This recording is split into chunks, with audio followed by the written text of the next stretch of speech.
Baka may makarinig pa sa atin dito eh. Kung anong isipin nila. Mabuti pa, doon na tayo sa bahay. Halika na. Eh, kasi naman, Tara. ang tagal-tagal ko na nagtatrabaho sa kanila. Hindi nila ako napapansin. Ginagawa ko naman lahat. Hindi pa rin ako reporter ngayon. Ang dami kong effort. Hindi nila nakikita. Bakit ganun? Dito. Ano ang sabi? Pare, ang sabi, matagal na raw niya inaantay na balikan siya ni Julian. Eh kaso hindi naman daw nagpaparamdam to eh. Syota ni Julian yan. Naintindihan mo yun? Multilingual ako eh. Pare, naiintindihan ko English, Japanese, Chinese, tsaka yung Chinese, pare. Anong Chinese? Salita ng umiiyak yung ginagawa niya. Huwag nga kayong maingay. Hindi ko marinig yung usapan niyo.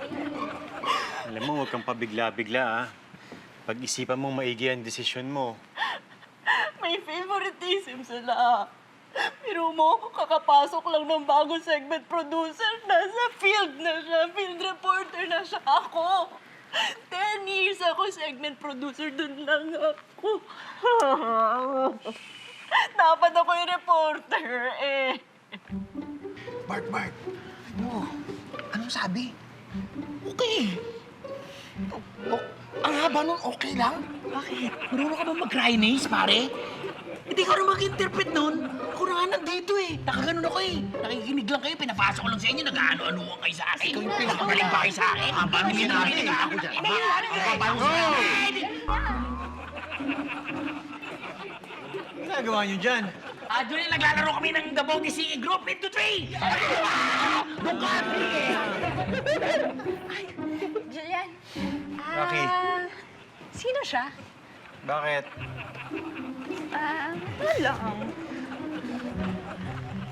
Si Jamie. Pinsan ko. Hi, Jenny. Hello. Hello.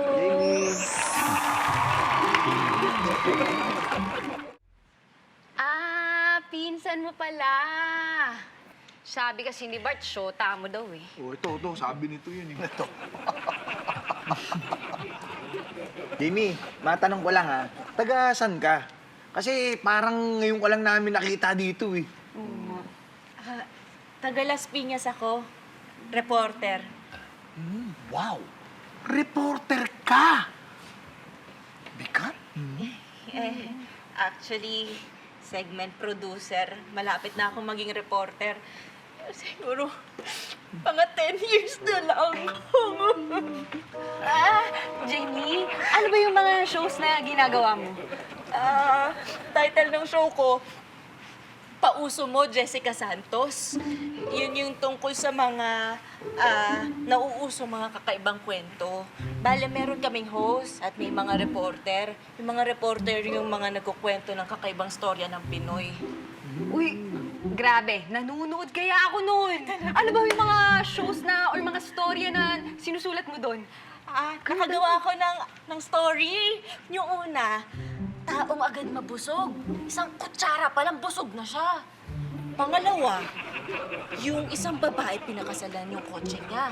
Yun yung tipid na kasal. Meron na agad bridal car. Parang wala pa pala akong napapanood dun sa mga sinabi mo. Kasi hindi pa na-ere eh. Kasi pangit daw eh.